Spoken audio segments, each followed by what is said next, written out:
Bom dia, povo de Deus, Pai do Senhor Jesus a todos, graças e paz. Vamos continuar na nossa série. Estamos estudando o tema Aviva a Tua Obra e estamos falando sobre avivamento. E nós já falamos as 4 condições e hoje nós vamos para o segundo ponto, falando de resultados do avivamento. Quem está acompanhando sabe que nós já falamos que o primeiro resultado está inserido naquilo que está dentro do versículo-chave, né? Deus ouve o clamor do povo arrependido, então eu ouvirei dos céus. E o segundo ponto ele diz, então perdoarei os seus pecados. Então vamos entender o seguinte, querido, que ao longo da história do povo de Israel, principalmente no livro de Juízes, nós vamos encontrar na maioria das partes,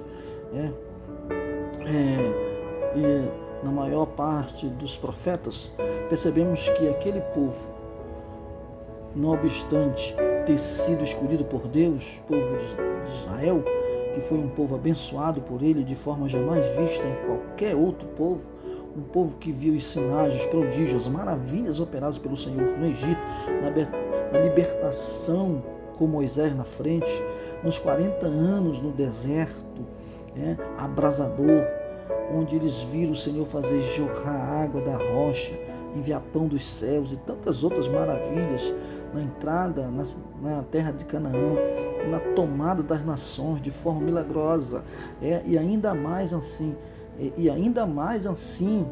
vivendo tantos milagres, vivenciando tantos milagres e prodígios. Infelizmente foi o povo que mais se esqueceu de Deus e mais pecou de forma absurda e incompreensível diante de Deus.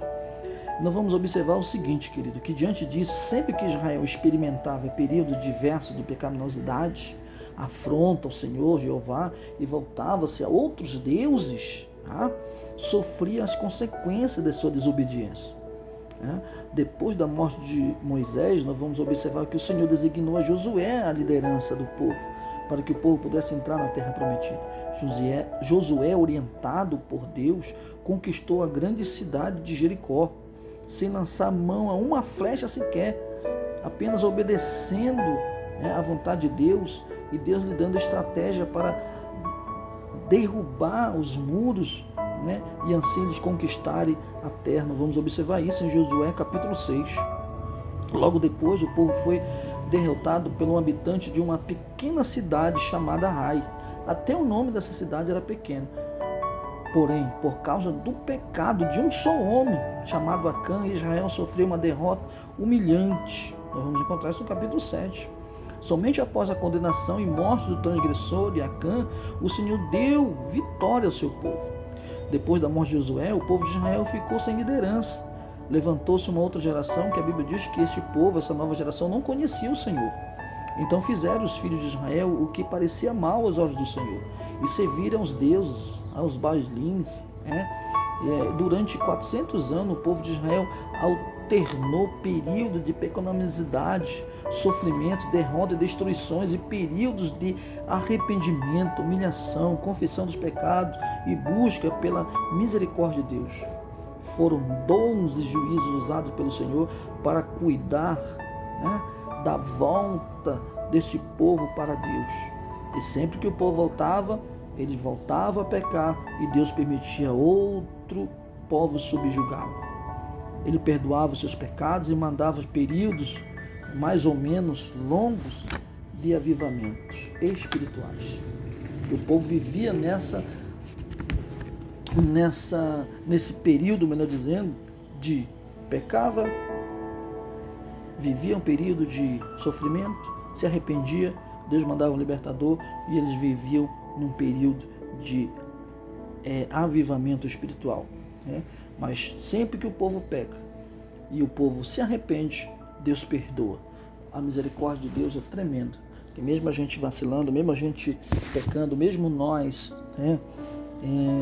se distanciando da sua presença, mas quando o homem se volta para Deus, ele perdoa, ele sara, e perdoa os pecados. Esse é um dos resultados de um avivamento. Deus perdoa os pecados daqueles que se arrependem. Amém? Nós vamos continuar, nós vamos para o terceiro ponto E eu convido a você a ficar conosco, que nós vamos ver qual é o terceiro ponto. E amanhã nós vamos estar entrando nesse terceiro ponto, tá bom? E vem aí muita coisa boa falando de avivamento, tá bom? Avivamento no tempo dos profetas, no tempo de Ageu e tantos outros profetas que nós vamos estar experimentando, ou melhor dizendo, vamos estar estudando, vamos estar discorrendo sobre esses avivamentos que aconteceram na vida desses homens no Antigo Testamento. Amém? Graça e paz, que Deus abençoe a todos.